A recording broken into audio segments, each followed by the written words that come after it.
By the current records, the relationship of the United States of America with Nigeria is said to be deep and strong, and Nigeria's economic prosperity, economic growth, security, and leadership in Africa has advanced this mutual prosperity. Mr. President Muhammadu Buhari, precisely on the 30th of April, is due to be in the United States of America to have strategic discussions with President Donald Trump of the United States. And this visit is a follow-up to the previous one, the second in the series. The first was last year, in 2017. This one is looking forward to discussing ways of enhancing strategic partnership and advanced shared priorities.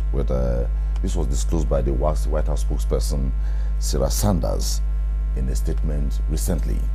The 4 core areas Mr. President will be discussing with Donald Trump will be in the area of promoting economic growth and reforms, fighting terrorism, other threats to peace and security in the country, building on Nigeria's role as democratic leader in Africa. That will be the focus on this segment of the program on Insight Today, ahead of Mr. President's visit to the United States. And my guests, I have 2 gentlemen. Chief Kasidi Maduekwe, he is a management consultant and public affairs analyst. Thanks for joining me on the program. Thank you very much. Also with me in the studio, I have Kunle Somoye, policy analyst. Thanks for joining me. Thank you. Thank you. Look, now, the first time Mr. President was to go to the United States, he raised so much dust. That was because something that did not come out. But this time around, 4 parameters have been made public. Given this, the dust we saw then has really calmed down. So, looking forward, let's start from promoting economic growth and reforms. What prospects? Well, I mean, you can agree with me that first, that promoting of economic growth and reforms is very important to Nigeria as a nation. And when in Africa, you can agree with me that Nigeria is the biggest economy. And being the biggest economy today does not mean there's need for you to be the biggest economy tomorrow. So if you relent, there's going to be problem. There's going to be problem. So there's a need for Mr. President to engage in a very important discussion with the U.S. President, knowing fully well that America runs the biggest economy and has some of the best economic policies and practices you can think of in the world. So there's a need for the 2 leaders to discuss on the way forward for Nigeria to have a better and more advanced economic growth and development. It is very important. And this is the best time that the 2 leaders should engage in such very important discussion capable of, one, promoting the relationship of the 2 nations and ensuring that Nigeria's economic policy works to the betterment of Nigeria's economy and for the development of Nigerians. Okay. From this flank, what do you think Mr. President will likely harvest on his way back? Well, if you look at looking at it from the economic perspective, we have been signed to the African Growth and Opportunities Act that the United States signed, and we are one of the leading economy, like you rightly said. And one of the focus of this administration is to diversify the economy. Just 2017, there was a report from AGWA that suggested that about $9 million was our total export out of the 2.7 billion export of all African nations combined. And that was an increment from $3 million export earnings, non-oil export earnings in the past. The United States was once our biggest customer when it comes to buying our crude oil, and it has helped in our foreign reserves over time. But we have to deal with the shock, firstly, of the United States pulling out because they had to develop their own shale oil. And, like many nations, have been... Are they back? So, no, not really, because they are still, but we have other agreements that, that we like our trading volume, we can improve more upon that. I believe with the recent gains that the president have made from his visit to the Commonwealth where he was able to attract Shell's $15 billion investment, and also attracting about £1 million investment for our security. I believe on the economic angle, Nigeria is likely to gain a lot from America as well, and then we are hoping that the president will discuss ways to improve our foreign direct investments from the multinational corporations that are domiciled or headquartered in the United States. We need more jobs, and the only way to help right now is to have a public-private partnership arrangement. And yeah, I think the president is, in fact, is in the right course. How ready are we to domesticate these goodies when they arrive in Nigeria? Imagine Mr. President goes, like I said, what is he possibly going to harvest from there?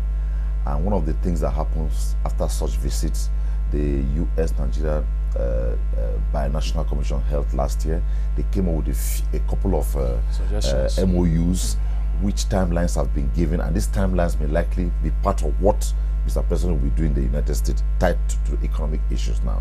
So if, imagine, at the end of his visit, we have a trade delegation coming in from the United States to Nigeria. How ready are we? What should we be doing in readiness for this? And when they come, would we have enough to domesticate what they're coming to do? Well, that's a very important aspect we should look at. It's not a question of bringing in investors. The most important thing now is that under the leadership of Mr. President, a lot of reforms and policies have been put in place to ensure a very comfortable and safe investment environment. You look at the policy on ease of doing business. It's very important so that the investors will have that confidence that yes, you're coming to really invest in an organized economy, organized system, a secure environment. And that is why Mr. President, since he came on board, has bent on ensuring that there's security in this country, because one of the most important things in any nation is security. You don't expect an American investor to have the confidence in you where he is not sure that his investment will be secured.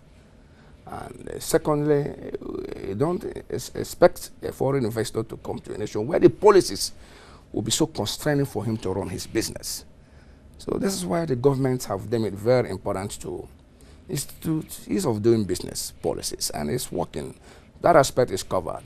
There won't be unnecessary bureaucracy, for instance, in registration of company or getting started.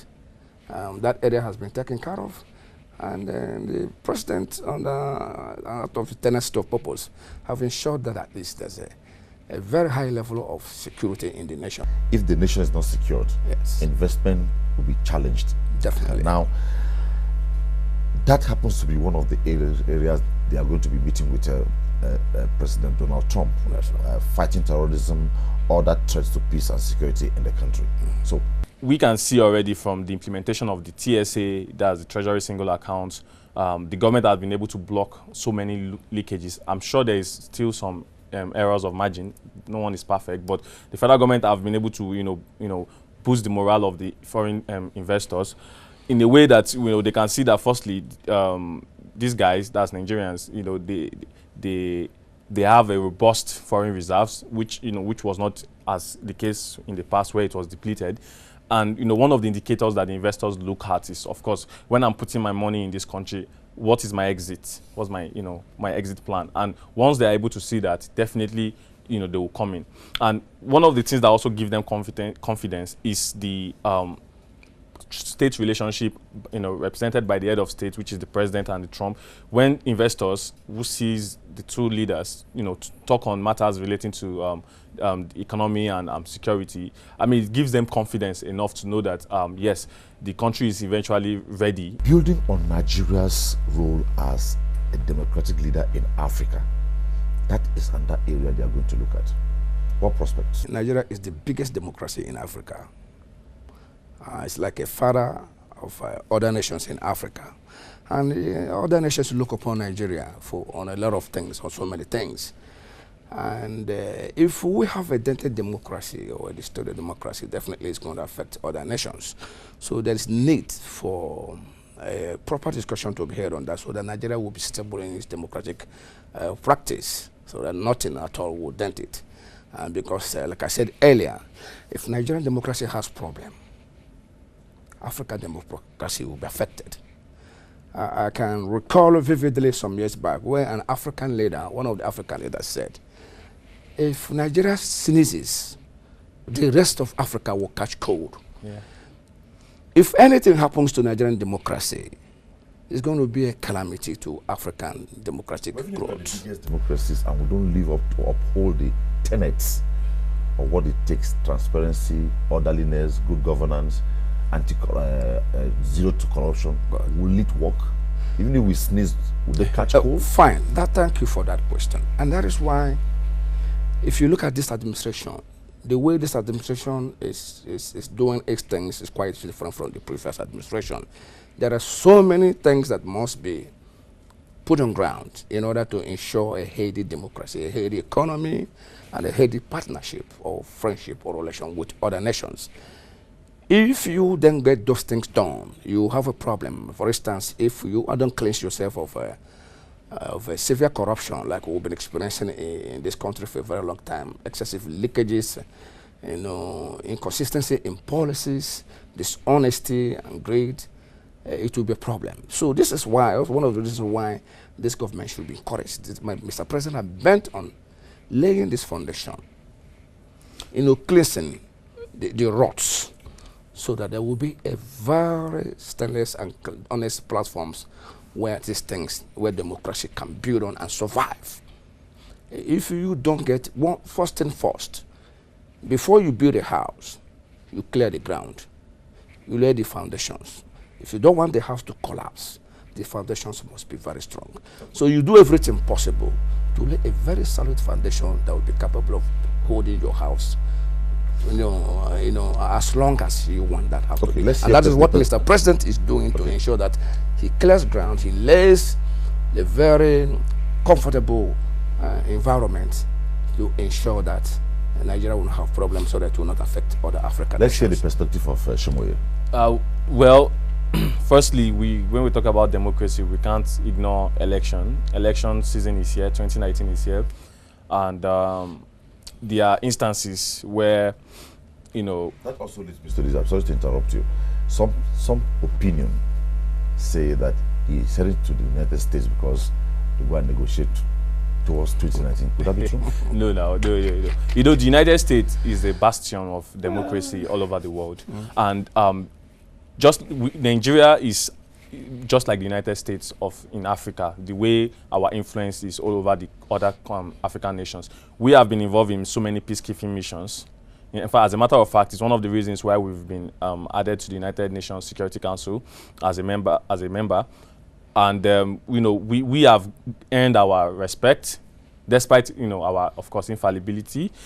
But we have been able to show that we can sustain democracy at least for more than 15 years, and then we hope that with policies that have worked in the past, like the 2015 election, whereby we have the PVC, we have been able to reduce the rigging that was normal, or rather associated with Nigeria in the past. And we hope that from that conversation that the president will have with Mr. Trump, we are going to be talking about partnering with their models that has worked for them, that perhaps we need to also add to our own to reduce our error margin.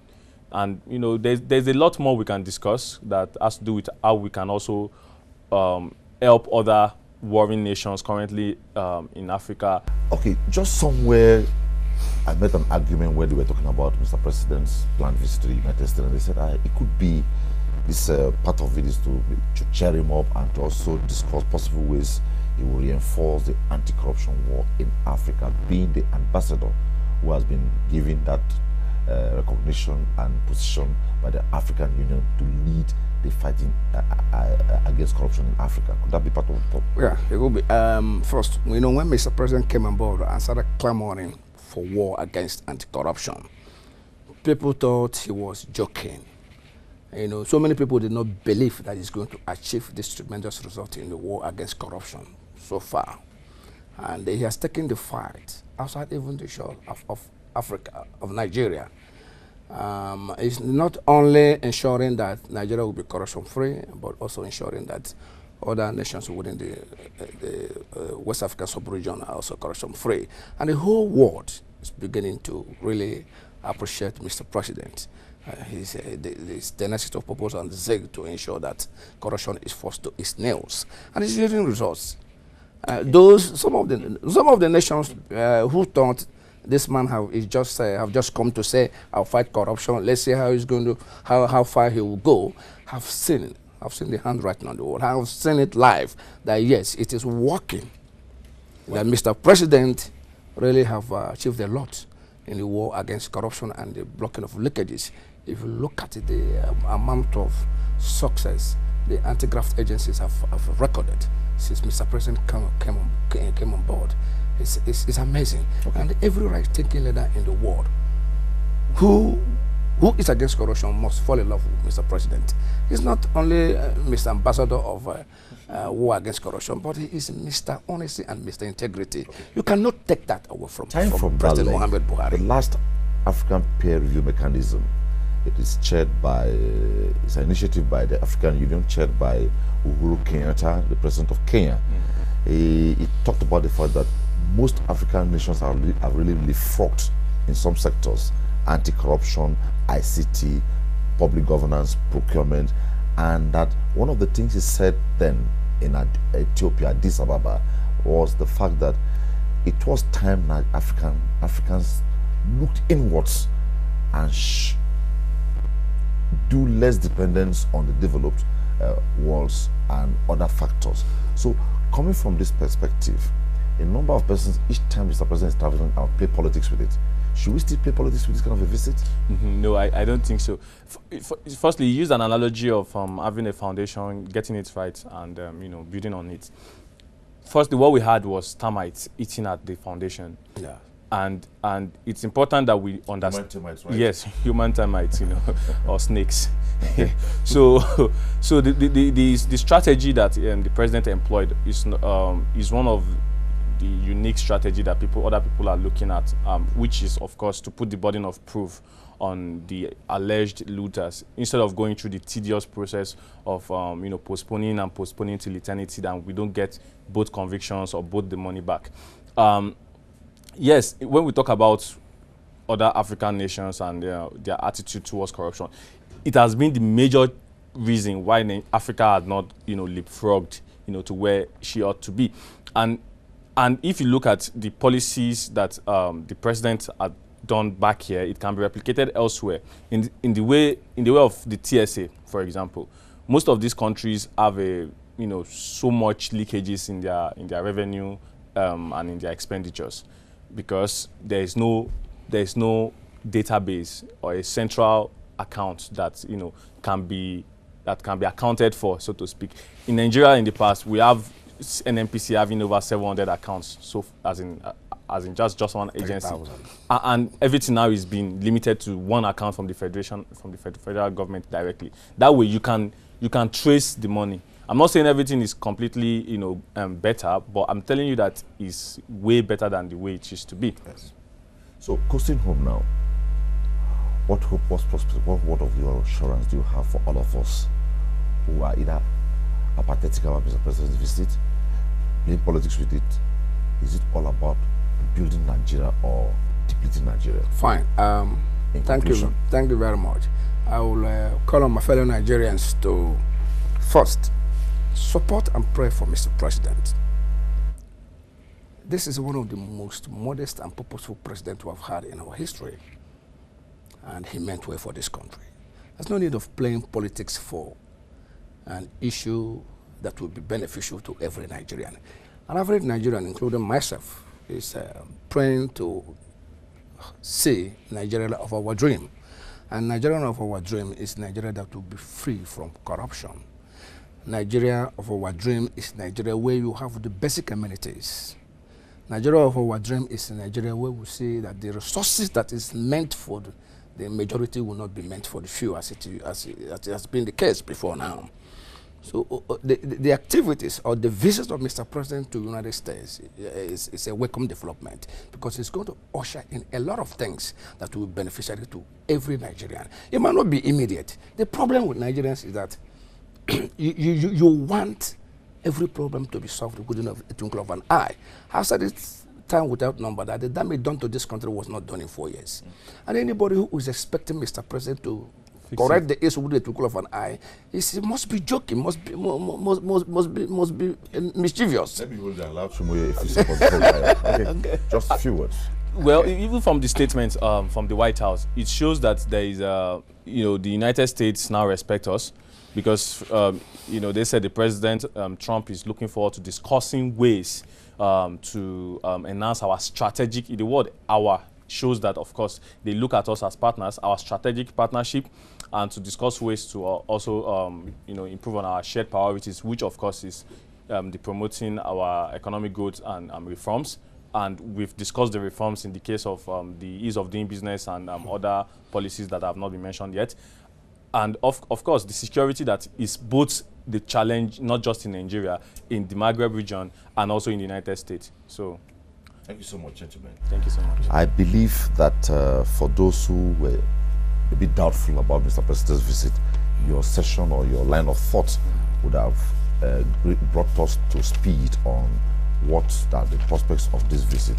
And as Nigerians look forward to this, like I said earlier, we hope and believe that this visit will have a huge bumper harvest from across the sectors, yes, and will bring some ventilate more space for a cross ventilation of the just like how the visit to the Shogun, that's the Commonwealth meeting, yielded result in form of about $15 billion. Yes. We expect to get more of that. Definitely. Thank you so much. Kunle Shomoye, policy analyst, it was nice sharing your thoughts with us. Thank you so much, sir. Chief Kasidi Madueke, management consultant and public affairs analyst. Thanks for joining me on Insight. Thank you very much. Up next on the